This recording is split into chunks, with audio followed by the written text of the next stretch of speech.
Hello students, class 11 political science की class में हम लेसन 10th स्टडी करेंगे। लेसन 10th हमारी बुक्स फर्स्ट से लिया गया है, Indian constitution at work. Lesson 10th का नेम है हमारा the philosophy of the constitution. तो हम इसमें लेसन 10th में फिलॉसफी ऑफ द कॉन्स्टिट्यूशन में इट मीन कॉन्स्टिट्यूशन की फॉर्मेशन में कौन कौन सी फिलॉसफी, इट मीन्स कौन कौन सी टेंडेंसी, कौन कौन से थिंकर्स ने अपने व्यूज़ दिए थे और क्या क्या व्यूज़ दिए थे, इसके बारे में हम डिस्कशन स्टडी करेंगे। तो सबसे फर्स्टली हमारा पॉइंट बनता है, what is the political philosophy of our constitution. Political philosophy हमारे कॉन्स्टिट्यूशन की क्या है। पॉलिटिकल फिलॉसफी हमारे कॉन्स्टिट्यूशन की क्या है, इसका मतलब है कि जो हमारा कॉन्स्टिट्यूशन है उसमें कौन कौन से पॉइंट्स, प्रोमिनेंट पॉइंट्स इंक्लूड किए गए हैं, prominent point, objective point include किए गए हैं। सबसे फर्स्टली हमारा जो हमारे कॉन्स्टिट्यूशन है उसमें इंडिविजुअल फ्रीडम को इंक्लूड किया गया है। इंडिविजुअल फ्रीडम का मतलब होता है हमारी सबकी फ्रीडम, इट मीन्स हमें अपने व्यूज़ को एक्सप्रेस करने का राइट है। इंडिविजुअल फ्रीडम में सबसे फर्स्टली हम स्टडी करेंगे students, freedom of expression in an integral part of the Indian constitution. और नेक्स्ट पॉइंट में आ जाता है, Raja Ram Mohan Roy protested against a ban of the freedom of the press by the British colonial state. Individual freedom का मतलब है जो कि हमारे कॉन्स्टिट्यूशन का एक इंटीग्रल पार्ट है, एक जुड़ा हुआ हिस्सा है, कनेक्टेड हिस्सा है, कनेक्टेड पार्ट है। इसमें हमारे सभी पर्सन्स को अपने व्यूज़ को एक्सप्रेस करने का राइट है। राजा राममोहन राय ने, जब ब्रिटिशर्स ने इंडियन प्रेस को पूरी तरह से रिस्ट्रिक्ट कर दिया था, बैन कर दिया था, तब राजा राममोहन राय ने इसके अगेंस्ट प्रोटेस्ट किया था। फिर नेक्स्ट हमारा टॉपिक आ जाता है social justice. Social justice it means equality, it mean जो भी कास्ट, क्रीड, कलर डिस्क्रिमिनेशन नहीं होना चाहिए उसको एलिमिनेट कर देना चाहिए। ये हमारे कॉन्स्टिट्यूशन का ही एक पार्ट है। सबसे फर्स्टली हम इसमें स्टडी करेंगे students, the constitution makers provided a number of a special measure to protect the interest of the schedule caste and the schedule tribe, such as reservation of seats in legislation. It means हमारे constitution ने Indian society में से caste, colour और creed के discrimination को remove करने के लिए शेड्यूल कास्ट और शेड्यूल ट्राइब्स को स्पेशल रिजर्वेशन दिया ताकि सभी लोगों को इक्वल बिहेव मिले। The constitution made it possible for the government to reserve public sector jobs for these groups. और कॉन्स्टिट्यूशन में शेड्यूल कास्ट और शेड्यूल ट्राइब्स को पब्लिक सेक्टर्स की जॉब में भी रिजर्वेशन दिया गया है। फिर नेक्स्ट हमारा पॉइंट आ जाता है सेक्युलरिज्म। सेक्युलरिज्म का मतलब होता है स्टेट किसी भी जो रिलीजन में वो इंटरफेयर नहीं करेगा और सभी रिलीजन को, स्पेशली सभी रिलीजन को प्रोटेक्ट करेगा इक्वल वे में। तो सेक्युलरिज्म का मीन्स होता है सबसे firstly secularism, it means state सभी रिलीजन को प्रेफरेंस देगा, पर्टिकुलर किसी एक रिलीजन को आगे बढ़ाने के लिए वर्क नहीं करेगा। The state must not intervene it means interfere in the domain of the religion, ना तो किसी रिलीजन में इंटरफेरेंस करेगा और ना ही किसी पर्टिकुलर रीजन को, किसी को डोमिनेट करेगा रिलीजन को। Religion likewise shouldn't dictate and state policy और the influence the conduct of the state, मतलब स्टेट टोटली किसी भी रिलीजन में इंटरफेयर नहीं करेगा। Mutual exclusion means the religion and the state must be strictly separated. It means mutual exclusion का means क्या होता है, जो कि सेक्युलरिज्म का ही एक पार्ट है और सेक्युलरिज्म हमारे कॉन्स्टिट्यूशन की ही एक फिलॉसफी है।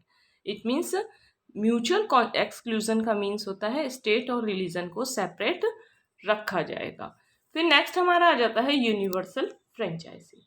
यूनिवर्सल फ्रेंचाइजी का मतलब होता है सभी पर्सन्स को वोट डालने का राइट है। यूनिवर्सल इट मीन्स है होल वर्ल्ड, पूरा जो भी पूरे वर्ल्ड में सभी person. Franchise it means right to vote. The idea of universal franchise lay securely within the heart of the nationalism.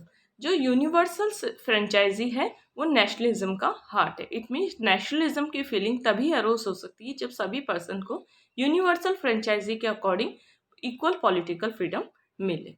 As earlier as the constitution of India, Indian bill starting में pass हुआ था, constitution से related bill Indian bill pass हुआ था 1895 में। The first non official attempt of the drafting a constitution for India. Indian bill जो कि constitution के फॉर्मेशन से रिलेटेड था 1895 में पास हुआ था। 1895 में जो इंडियन बिल पास हुआ था वो कॉन्स्टिट्यूशन में उसमें ड्राफ्ट प्रिपेयर किया गया था। डिक्लेयर एवरी सिटीजन, इस ड्राफ्ट में डिक्लेयर किया गया था कि हर citizen anyone born in India, जो इंडिया में बॉर्न हुए, have a right to take part in the affairs of the country, वो इंडिया के किसी भी एडमिनिस्ट्रेटिव अफेयर में कंट्रीब्यूशन कर सकते हैं और इंटरफेयर कर सकते हैं। फिर नेक्स्ट हमारा आ जाता है अचीवमेंट्स। स्टूडेंट्स, हमारे जो कॉन्स्टिट्यूशन है उसके अचीवमेंट्स क्या क्या हैं। सबसे पहला है अचीवमेंट्स में हम स्टडी करेंगे the Indian constitution reflect a faith in political deliberation. It means Indian constitution पूरी तरह से रिफ्लेक्ट करता है a faith in the political deliberation. It means हमारे जो पॉलिटिकल लीडर्स वगैरह हैं और जो भी हैं उन्होंने इंडियन कॉन्स्टिट्यूशन का इस बेस पर फॉर्मेशन किया है तो सभी लोग उस पर फेथ कर सके। The constitution reflects the spirit of the compromise and the accommodation. Constitution में किस चीज़ की फीलिंग्स रिफ्लेक्ट होती है कि आपस में म्यूचुअल अंडरस्टैंडिंग की फीलिंग रिफ्लेक्ट होती है, प्लस अकोमोडेशन मतलब कि एडजस्टमेंट की फीलिंग रिफ्लेक्ट होती है। फिर नेक्स्ट पॉइंट में हम स्टडी करेंगे क्रिटिसिज्म। अब हमारे कॉन्स्टिट्यूशन में ऐसी क्या वीकनेस है, क्या कमियां हैं। तो सबसे फर्स्टली हमारा इट इज़ ए अनवाइडली is based on the assumption. ये पूरी तरह से वाइडली फॉर्म में नहीं है और केवल अजम्पशन के बेस पे ही है हमारा constitution. That the entire constitution of a country, पूरी कंट्री का constitution must be formed in one compact document, केवल एक डॉक्यूमेंट की फॉर्म में है। So it is possible to find important constitutional statements and the practices outside.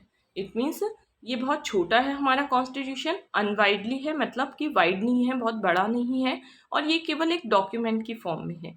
तो इसमें जो मोस्ट इम्पॉर्टेंट प्रोमिनेंट पॉइंट्स हैं वो आउटसाइड में रह गए हैं।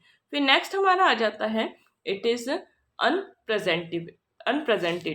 अनप्रेजेंटेटिव it means because members of the constituent assembly के जो मेंबर्स हैं वह chosen by restricted franchise. It means उसे कॉन्स्टिट्यूएंट असेंबली के जो मेंबर्स हैं उन्हें इंडियन पीपल्स के थ्रू इलेक्ट नहीं किया गया है, बल्कि एक रेस्ट्रिक्टिव फॉर्म में, इट मीन्स लिमिटेड फॉर्म में कुछ पर्सन्स ने ही उन्हें इलेक्ट कर दिया, अपॉइंट कर दिया है। नॉट बाय यूनिवर्सल सफरेज, उन्हें पीपल्स के थ्रू इलेक्ट नहीं किया गया है। फिर नेक्स्ट हमारा पॉइंट आ जाता है the Indian constitution is align to our condition. Most part of the Indian constitution borrowed by article from western country. Indian constitution के जो मोस्टली पार्ट हैं वो कहाँ से लिए गए हैं, वेस्टर्न कंट्रीज से लिए गए हैं। एंड एडजस्ट अनईजिली, जो हमारी इंडिया की सिचुएशन में वो प्रोमिनेंट पॉइंट्स एडजस्ट नहीं हो पाते हैं।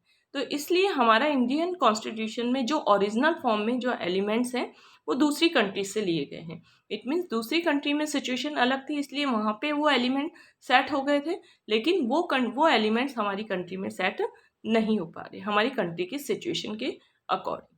फिर लिमिटेशन क्या है हमारे कॉन्स्टिट्यूशन के। सो फर्स्टली हम लिमिटेशन में स्टडी करेंगे the Indian constitution has a centralise idea of the national unity. Indian constitution में एक सेंट्रलाइज आइडिया है। इट मीन्स केवल नेशनल यूनिटी पे ही इंडियन कॉन्स्टिट्यूशन बेस्ड है। ज़्यादा एम्फेसाइज इंडियन कॉन्स्टिट्यूशन में नेशनल यूनिटी को किया गया है, शो किया गया।